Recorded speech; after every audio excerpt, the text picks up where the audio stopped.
புதுச்சேரி உருவையாறு ஸ்ரீ செல்வமுத்து மாரியம்மன் ஆலயம் மகா கும்பாபிஷேகத்தில் வேளாண்துறை அமைச்சர் தேனி ஜெயக்குமார் திரளான பொதுமக்கள் கலந்து கொண்டு சுவாமி தரிசனம் செய்தனர். புதுச்சேரி உருவையாறு ஆச்சாரியபுரம் கிராமத்தில் ஸ்ரீ செல்வமுத்து மாரியம்மன் கோவில் அமைந்துள்ளது. இக்கோவில் புனரமைக்கப்பட்டு மகா கும்பாபிஷேக விழா 18ஆம் தேதி கணபதி ஹோமத்துடன் துவங்கியது.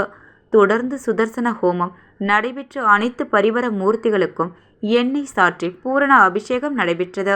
இதனையடுத்து கலசங்கள் பிரதிஷ்டை, அஷ்டபந்தனம் சாற்றுதல், முதல் கால பூஜையுடன் தொடங்கிய நிகழ்வில் 4 கால பூஜையாக நிறைவடைந்தது. கடம் புறப்பாடு நடைபெற்றது. தொடர்ந்து செல்வமுத்து மாரியம்மன் கோவிலில் மகா கும்பாபிஷேகம் நடந்தது. இதில் வேளாண்துறை அமைச்சர் தேனி ஜெயக்குமார் உள்ளிட்ட உருவையாறு மற்றும் சுற்றியுள்ள கிராமத்தை சேர்ந்த பக்தர்கள் மற்றும் பொதுமக்கள் திரளாக பங்கேற்று சுவாமி தரிசனம் செய்தனர். கும்பாபிஷேகத்திற்கான ஏற்பாடுகளை ஆலய நிர்வாகிகள் மற்றும் ஊர் பொதுமக்கள், இளைஞர்கள் செய்திருந்தனர்.